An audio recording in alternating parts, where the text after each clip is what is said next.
Terima kasih Yang Mulia. Saya hormati Pak Dedi. Sebelumnya saya berterima kasih dan menghargai sebesar-besarnya usaha Pak Dedi dalam mengungkap semua kebenaran ya. Terlepas dari kebenaran itu pahit atau manis, kita harus ungkap. Tetapi saya juga ingin mungkin menegaskan beberapa hal terkait dari hasil wawancara Pak Dedi selama ini yang Pak Dedi lakukan. Apakah ada Pak Dedi melakukan upaya untuk tadi seperti Pak Dedi sampaikan ada keterangan bahwa RT Pasren ya menerangkan bagaimana itu pernah ada upaya? Saya beberapa kali berkunjung ke rumah Pak RT Pasren, beberapa kali, tapi selalu tutup rumahnya dan sulit dihubungi. Beda dengan saksi yang lain mudah banget. Berarti bahkan ketemu ketua RW saya pernah meminta bertemu Pak RT Pasren tapi tidak bisa ketemu. Berarti gagal ya intinya seperti itu. Nah kemudian Pak Dedi tadi menerangkan bahwa saksi Teguh di dalam YouTube-nya menerangkan bahwa tidak pernah melihat Sakatata. Ya seperti itu. Dan itu saksi Teguh kemudian mencabut ya, benar ya seperti itu. Nah saya juga ingin menegaskan bahwa memang sebenarnya dari awal berkas perkara dan keterangan saksi Teguh menerangkan tidak pernah melihat Sakatatal ada di lokasi seperti itu. Nah sehingga saksi Teguh ini memang tidak dijadikan saksi dalam perkara Sakatatal. Itu fakta yang ada dalam berkas perkara dan putusan pengadilan gitu ya. Baik, saya jelaskan. Di channel YouTube saya, Saudara Teguh tidak menjelaskan masalah Sakatatal. Di channel YouTube saya, Saudara Teguh menjelaskan, dia sambil menangis bisa dilihat di situ, bahwa dulu di 2016 di BAP-nya dia pertama berkumpul di rumah Bu Nining, kemudian setelah itu Saudara Teguh membeli nasi kuning. Kemudian di BAP 2016 setelah beli nasi kuning, Saudara Teguh langsung pulang ke rumah Pram bareng berdua dan nginep di rumah Pram. Tetapi di channel YouTube saya dia mengatakan bahwa itu bohong.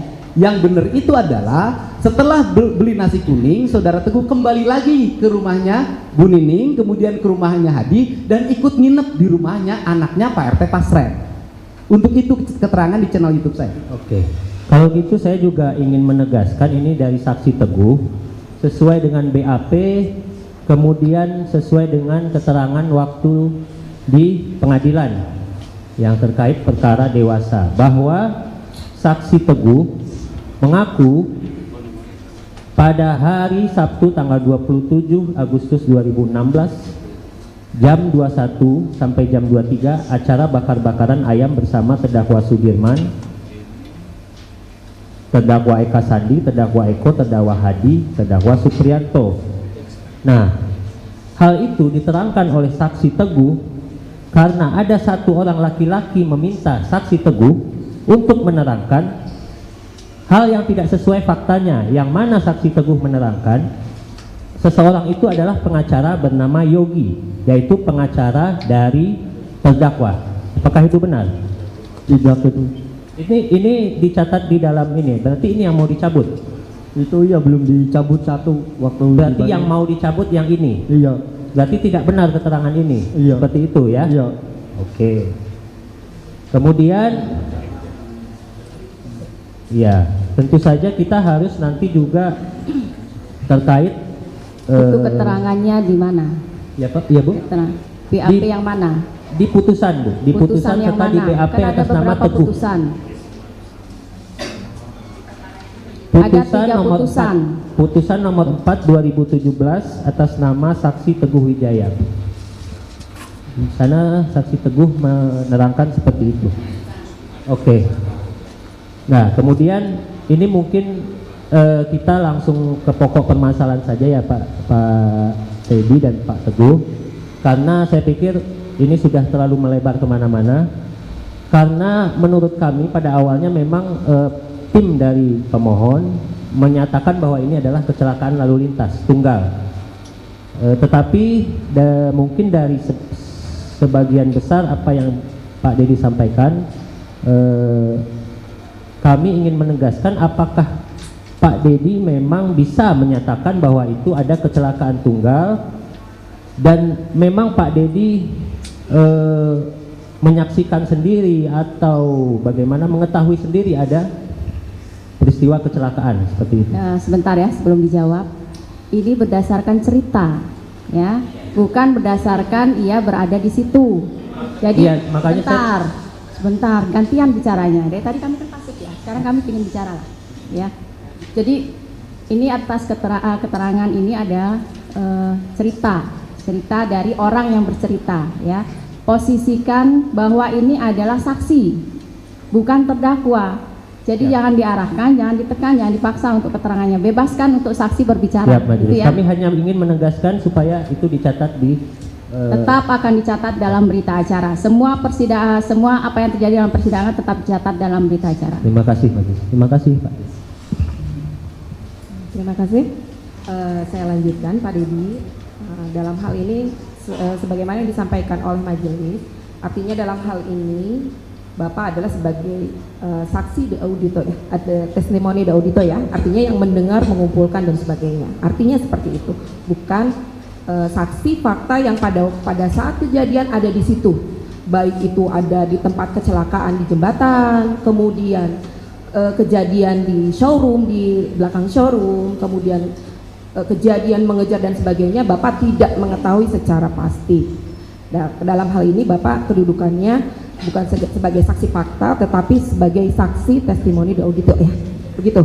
Nah, saya ingin tanyakan tadi terkait Bapak dengan ada panggilan ingin menyampaikan bahwa mencari tahu dari keterangan saksi gitu ya, itu kan di luar persidangan, ya kan?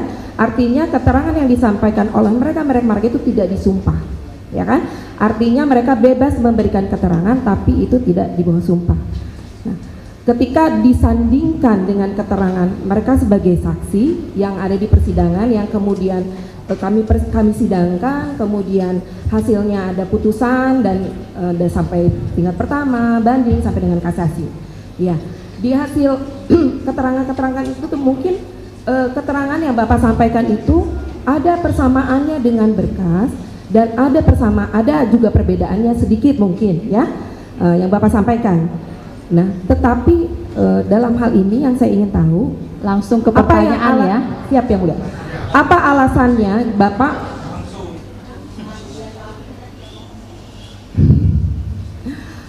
yang menjadi alasan Bapak untuk melakukan istilahnya sendirilah, maksudnya melakukan pemeriksaan atau pembuktian sendiri? Tidak, artinya kan perkara ini muncul itu setelah adanya SPDP masuk ke kejaksaan, kemudian penangkapan Peggy dan sebagainya. Apa yang menjadi alasan Bapak sendiri, bukan menggandeng pihak-pihak yang berwajib, sehingga apa yang dilakukan oleh Bapak itu berdasar? Mungkin itu ya. Sebentar Baik, terima ya, kasih belum ya. dijawab. Tadi sudah dijawab ya. Jadi tolong disimak pertanyaannya. Jadi tidak ada pengulangan lagi ya.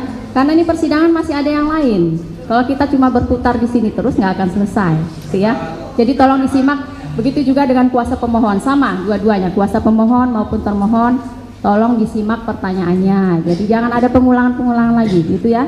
Baik, terima Silakan. kasih yang mulia. Saya hanya ingin lebih mendetail aja Bu, artinya tadi kan sudah memang mengatakan bahwa itu panggilan jiwa. Artinya maksud saya, kalaupun seperti ini kan, iya. Jadi maksud saya tadi Bapak itu melakukan itu sendiri, kenapa tidak menggandeng pihak kepolisian? Yang pertama bahwa saya tidak punya kewajiban untuk bekerja sama dengan siapapun, karena tugas saya aja menyajikan informasi.